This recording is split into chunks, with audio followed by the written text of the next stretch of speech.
Most of the advice you hear in the realm of productivity boils down to work more intensely and get rid of distractions. But amongst all that more pedestrian advice, there is actually one technique that can truly help you get more on your to-do list done in a lot less time with barely any additional effort. In fact, it might actually make your work quite a bit easier. All it requires is some good planning. Today, I'm gonna teach you all about that technique. But first, let's start things off with a story.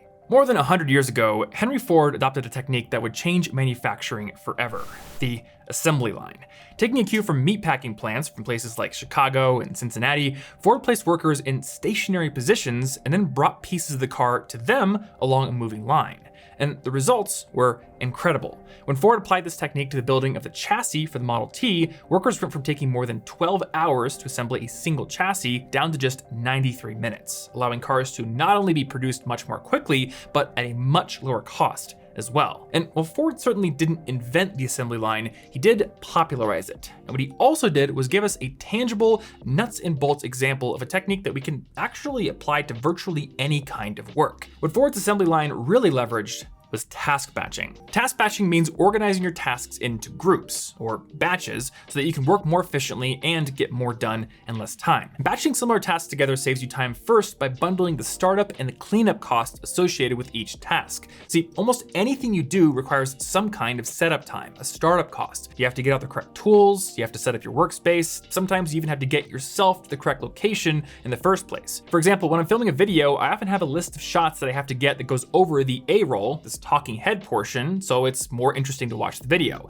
And I could film all of these shots in their chronological order, the way that you'd see them in the final video, but a better way to do it is actually to figure out first what location each shot needs to be in, and then to film all those shots in one big batch. Batching also has a couple of less obvious benefits. One being that when you batch similar tasks together, you deal with less cognitive switching. Now, if you've seen any of my videos on how focus works, you probably know that when you switch tasks, you get this cognitive switching penalty, where your brain takes a while to really sink into the next task and you're a little bit less productive for at least a few minutes. And I've absolutely experienced this, even when filming videos. On the times when I've been gathering shots for a video and I was too lazy to batch them, I remember getting a shot or two with my camera and then going over to the computer to take a screen recording. But of course, I couldn't help checking Twitter for a few minutes first. And when I batch everything together, I give myself far fewer opportunities to get distracted like that. Another interesting benefit comes when you batch by time. So say you decide to process your email at 9 a.m. every single day. By setting a time for that task, you're also implicitly defining when you don't check your email. So how do you start batching your tasks? Well, the first step is to define different contexts for your work. A context defines different aspects of a task, and there are all sorts of different contexts that we could use. But for now, I just want to cover some of the most useful ones. First, there is energy. Some tasks require a huge amount of mental energy, while others are a bit more low energy. For me, writing is probably the highest energy task that I do, while something like doing my bookkeeping is a much lower energy task. And by batching my tasks by energy level, I can be a bit more efficient. And batching tasks by their energy level is especially useful if you know your biological prime time, which is a term from Chris Bailey's book, The Productivity Project. Like most people, you probably have a window of time during the day where you feel the most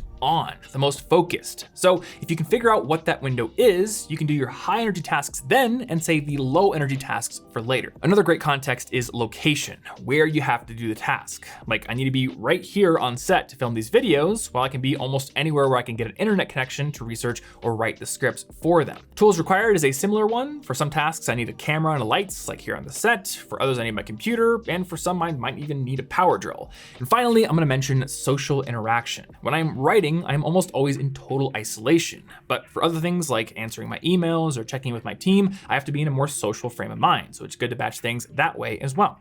Editing Tom here, and I realized there was one additional context that I didn't want to leave out of the video, and that is batching work that does require the internet and work that doesn't. Remember that your environment is a huge factor in your ability to focus on your work. So if you can batch your tasks and get rid of the worst influencing factor on your ability to focus, all the better.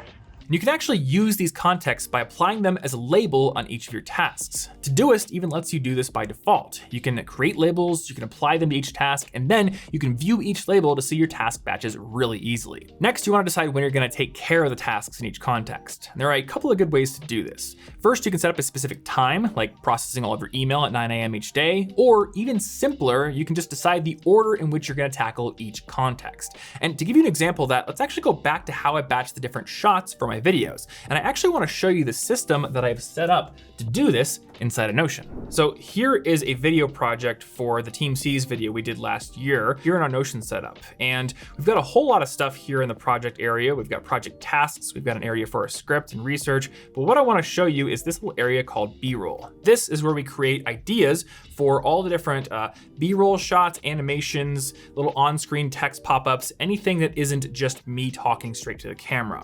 And you will notice, I can make this bigger here, that we have a chronological ordering based on the timestamp in which it's going to go in the video. And this is actually great for my editor, Tony, because once we have all the B-roll gathered, he can just go on down the timeline and drag and drop things on in chronological order. It's fantastic for that purpose. But again, it's not so great for actually gathering the different shots, because sometimes we need to film things, sometimes we need to take screen recordings, sometimes we need to develop animations, what have you. So what we actually do is take about 5 minutes before we start gathering to tag each of these ideas with things like film or overhead, whiteboard, archive for pulling stuff from our server, stock footage from different stock footage websites like StoryBlocks, and then we can actually create a different view with a different sort criteria. So note that this chrono view is sorted by timestamp first. But when it's time to actually gather that B-roll, we switch over to our gather view.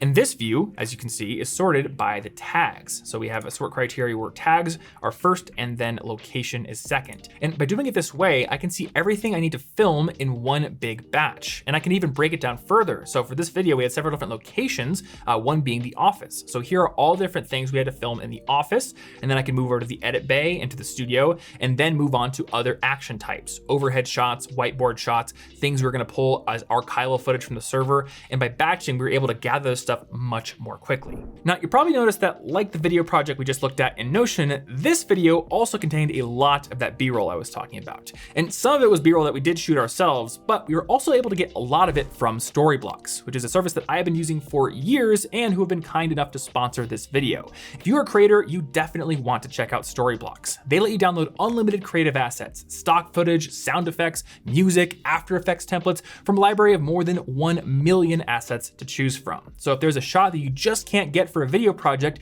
they probably have something you can use. For just one example, back in 2020, we shot this video that I am insanely proud of called "The Skill You Are Slowly Losing." But one shot that I couldn't get while I was there that I really wanted was an aerial shot of all the trees in the mountain area. I couldn't get that because number one, I don't have a drone license, and number two, a lot of the mountains in Colorado are actually illegal to use drones in because they're state parks. So StoryBlocks to the rescue. I found this great shot that fit in perfectly with the video with just a little bit of extra color grading, and it made the video so much better. And in addition to getting you shots that you just couldn't get on your own, StoryBlocks can also simply help you save time in the production process. They have this diverse, ever-growing library of assets for nearly any purpose, and the best part is that they have subscriptions that'll fit any budget. So whether you're just getting started as an indie creator, or you're running a small team like we are, or even if you're looking for enterprise licensing for a bigger team, they have got a plan for you. So if you want to check out their library and start producing better content, head on over to storyblocks.com/Thomas and sign up. If you found this video helpful, hit that like button for the YouTube algorithm, and if you're looking to learn even more, check out this video right here, which is the ultimate guide to managing your calendar, or here's that one we just looked at on my Notion setup on how to optimize your workspace for better productivity.